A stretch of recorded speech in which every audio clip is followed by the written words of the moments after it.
Sebagai info awal aja, sekarang kan awal Juni 2025, Bitcoin itu di kisaran 109.500-an. Pasar kripto globalnya sekitar 3,57 triliun. Oke, mari kita mulai dari yang klasik dulu kali ya. Halving. Gimana tuh? Betul. Jadi halving terakhir itu kan April 2024 ya. Hadiah buat penambang dipotong lagi jadi cuma 3,125 BTC per blok. Nah, secara historis nih, efek halving itu seringnya nggak langsung terasa. Ada jeda waktu. Kenaikan harga yang signifikan itu biasanya muncul sekitar 12-18 bulan sesudah halving. Kita lihat polanya di 2012, terus 2016, 2020 juga gitu. Nah, akhir 2025 ini pas banget masuk di periode krusial itu. Ini kan soal supply yang makin langka ya. Fundamental banget dan sering jadi pemicu ya minat pasar lah. FOMO juga kadang. Oke, oke. Jadi dari sisi supply, ada potensi tekanan ke atas karena kelangkaan ya. Nah, gimana dengan sisi permintaan? Terutama dari pemain besar.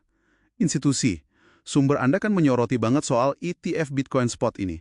Katanya mempermudah investor institusi masuk. Iya, betul. ETF ini ibaratnya jadi jembatan lah ya, buat institusi atau investor tradisional yang mau masuk tapi nggak mau libet pegang Bitcoin langsung. Kita lihatkan datanya. Ada aliran dana lumayan gede, miliaran dolar, masuk ke ETF di AS. Terus ada nama-nama kayak BlackRock, Fidelity, ikutan. Ini kayak ngasih sinyal gitu ya, kalau Bitcoin ini bukan lagi aset aneh di pinggiran, udah mulai dianggap bagian dari masa depan keuangan. Setuju. Bahkan ada contoh kayak MicroStrategy gitu kan. Mereka sampai megang hampir 3% pasokan Bitcoin buat aset kas perusahaan. Gede banget itu. Nah, implikasinya apa nih selain duit masuk? Lebih dalam dari sekedar aliman dana sebetulnya. Ini soal perubahan struktur pasar dan juga persepsi. Sumber Anda bilang, volatilitas tahunan Bitcoin itu udah turun separuh loh dalam 5 tahun terakhir. Ini nunjukin pasar yang lebih dewasa gitu. Mungkin nggak gampang panik kayak dulu karena ada pemain besar dengan visi jangka panjang. Menarik, menarik. Pasar lebih dewasa. Oke, selain pasar, gimana soal aturan mainnya? Regulasi. Sumber Anda menyebut ada pergeseran nih di AS awal 2025. Katanya pendekatannya lebih ramah industri kripto.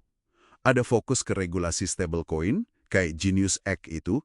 Terus ada satgas kripto baru di SEC, bank juga kayaknya lebih boleh nyimpen kripto sekarang.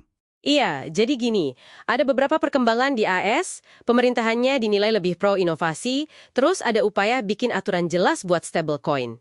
SEC juga bentuk satgas baru, kabarnya di bawah Hester Peirce yang dikenal pro-kripto.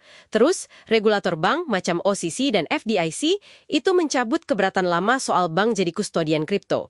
Sementara di Eropa, kita udah punya MiCA yang berlaku penuh akhir tahun lalu, kerangka hukum yang komprehensif.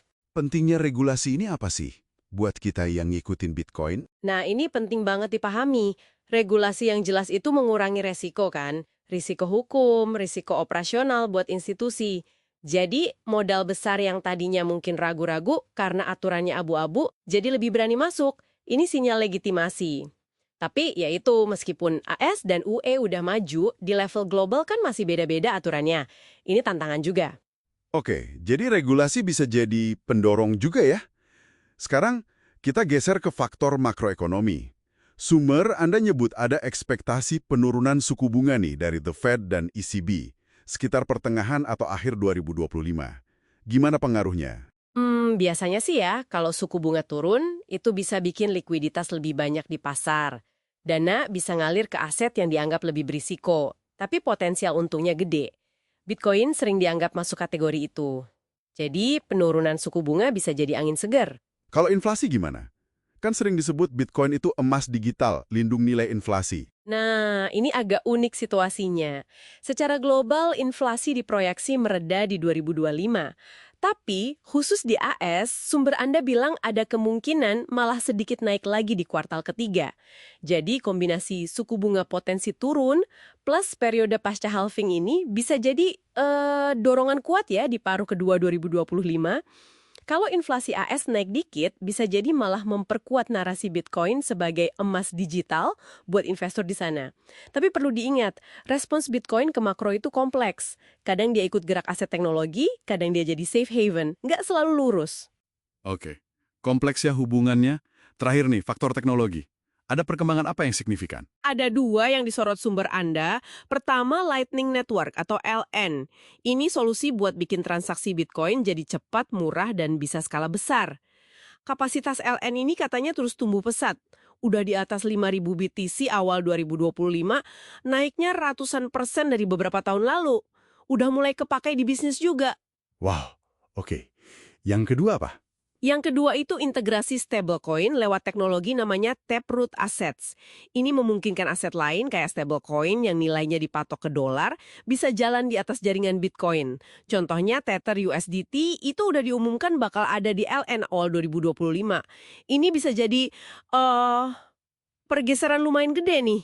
Kenapa dianggap pergeseran gede? Karena ini mengatasi salah satu kritik utama ke Bitcoin, skalabilitas dan volatilitas harga buat transaksi harian. Kalau ada stablecoin di atas Bitcoin via LN, orang bisa transaksi cepat, murah, dan nilainya stabil. Ini bikin Bitcoin nggak cuma jadi penyimpan nilai, tapi juga jaringan pembayaran yang fungsional. Potensi adopsinya jadi lebih luas lagi.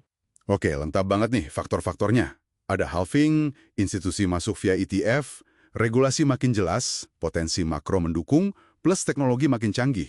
Jadi, kesimpulannya gimana nih soal harga Bitcoin akhir 2025 menurut sumber Anda? Angkanya berapa kira-kira?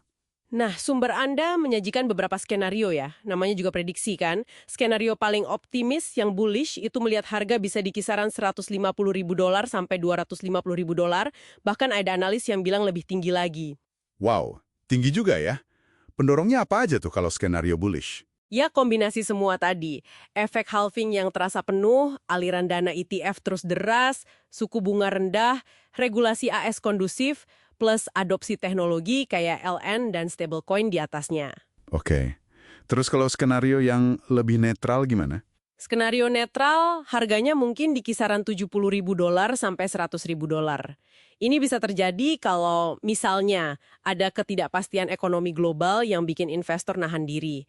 Atau mungkin adopsi institusi ternyata lebih lambat dari harapan. Atau likuiditas pasar agak seret. Ada skenario pesimisnya juga nggak? Yang bearish? Ada. Skenario bearish itu melihat potensi penurunan kembali mungkin ke sekitar $74.000 yang dianggap bisa jadi awal bear market baru. Pemicunya bisa macam-macam. Misalnya, tiba-tiba ada regulasi super ketat di negara besar, atau ada masalah likuiditas parah di pasar kripto, atau siklus historis bear market pasca bull run berulang.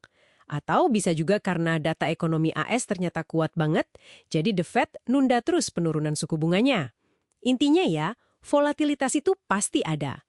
Oke, jadi rentangnya lebar banget ya, dari sekitar $70.000 sampai $250.000 atau bahkan lebih. Volatilitas tetap jadi kunci. Betul. Jadi ringkasnya, sumber Anda melihat prospek akhir 2025 itu cenderung positif sebetulnya. Ada banyak faktor kuat yang mendukung. Tapi, yaitu tadi, risiko dari makroekonomi global dan volatilitas pasar itu tetap harus jadi perhatian Anda. Nggak bisa diabaikan. Sip. Nah, sebelum kita tutup Deep Dive kali ini, mungkin ada satu pemikiran penutup yang menarik buat pendengar renungkan. Ada satu hal yang menarik buat direnungkan nih. Dengan institusi yang makin banyak terlibat dan teknologi yang bikin Bitcoin makin fungsional ya, mungkin pertanyaan kuncinya udah bukan lagi apakah Bitcoin bakal diadopsi luas atau enggak, kayaknya arahnya udah ke sana, tapi lebih ke bagaimana ya integrasi yang makin dalam ini akan mengubah lanskap keuangan tradisional yang kita kenal sekarang. Coba pikirkan potensi pergeseran kekuatan, struktur pasar finansial di masa depan. Gimana dampaknya ke sistem yang udah ada? Itu yang menarik buat dipikirkan. Wah, pertanyaan bagus banget buat penutup. Oke deh, terima kasih banyak udah berbagi analisisnya. Dan terima kasih juga buat Anda yang sudah menyimak Deep Dive kali ini. Sampai jumpa di pembahasan berikutnya.